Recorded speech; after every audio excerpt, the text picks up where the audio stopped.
World's Edge by James Sallis is a Mosaic novel, or what might be called a fix-up novel, consisting of 5 short stories connected by a broader shared setting of a near-future United States of America undergoing and emerging from social and political crises. I think the term Mosaic novel is pretty apt because each piece, each story, builds into the broader picture of living in a time of great upheaval, even when the wider scope may never come into focus. The effect is to present a fragmented world where, for various reasons, it's difficult to know who, if anyone, can be trusted. I'll give a thumbnail sketch of each story before going into my overall thoughts. If you don't care about even minor summary, there are timestamps in the description so you can skip ahead at your convenience. The first story has a semi-cyberpunk espionage flavor, following an intelligence operative who had some experimental medical work done to help him recover from injuries sustained in a previous mission gone wrong. Refocusing his priorities, he begins a search for another agent who had gone deep underground, only to resurface for reasons unknown.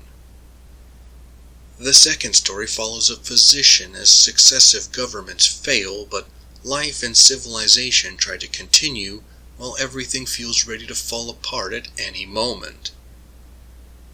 And the third story, we see people who've grown up amid this instability and how they try to build new lives in the reconstituted world. Specifically, we see this through the search for a missing person.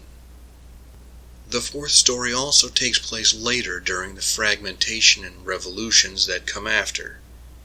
This time, a different doctor and some colleagues get kidnapped by a rebel group and forced into providing medical care. Of course, they know their position is tenuous and they'll need to escape, but they have no idea where they are or how to get home. The fifth story deals with people born at the tail end of this time of troubles, as they try to build something new while living with all the injuries done to them as individuals and to society as a whole. While I enjoy the book overall, I think there are 2 potential roadblocks for the audience.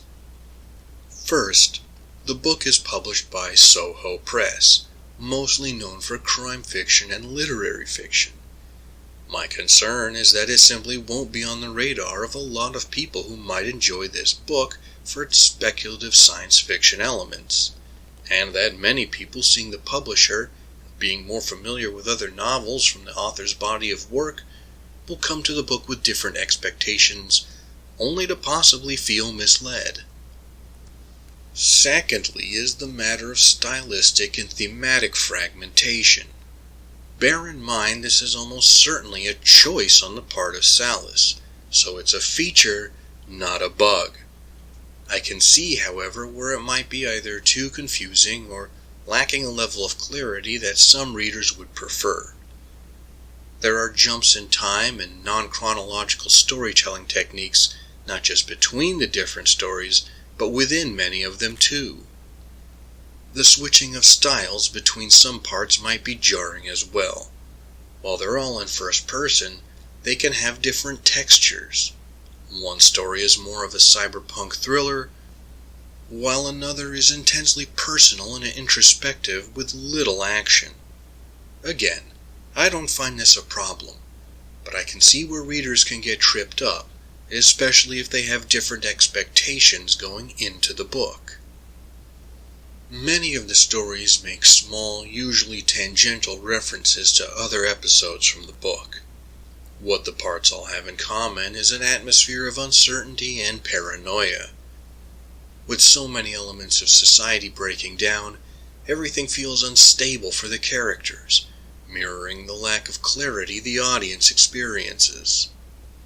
And this is real catastrophe too. I know some people think the world is ending when they can't get oat milk for their vanilla soy latte.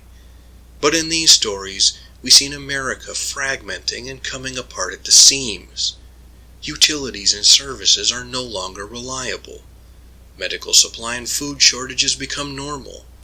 Protests are constant and the crackdowns almost always devolve into violence. Scavenging and do-it-yourself jerry-rigging fixes become essential. The black market thrives. Big tech companies create propaganda by changing media reports almost in real time, so it becomes difficult for anyone to know what is even happening. In short, America cracks into multiple city-states at varying levels of development, often with no clear geographical lines as to where one ends and another begins. The divisions are more ideological and tribal than anything else, which makes the whole situation that much more chaotic. Think of the first Mad Max movie, where civilization is still holding on by its fingernails, but people are having a harder time believing in it because of all the various pressures making life more difficult and more precarious. The armed groups roving through these stories menacing everyone have a frightening realism.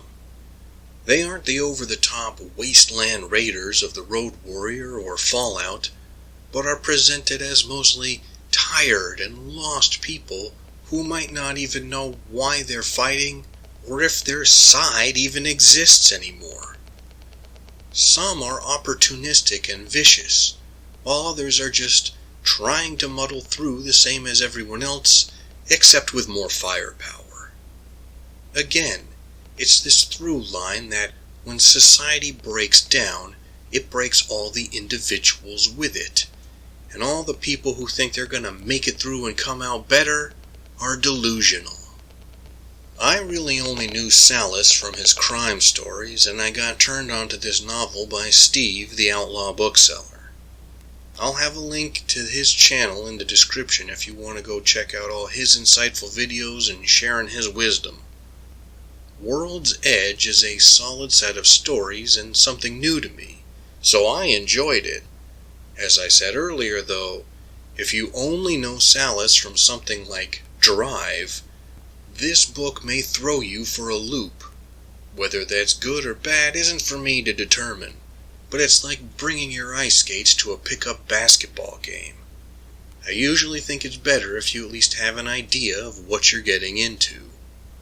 It's also worth keeping in mind that these are science fiction stories more in the tradition of the New Wave, where the effects of technology and the application or misapplication of the social sciences are where the speculative elements come into play.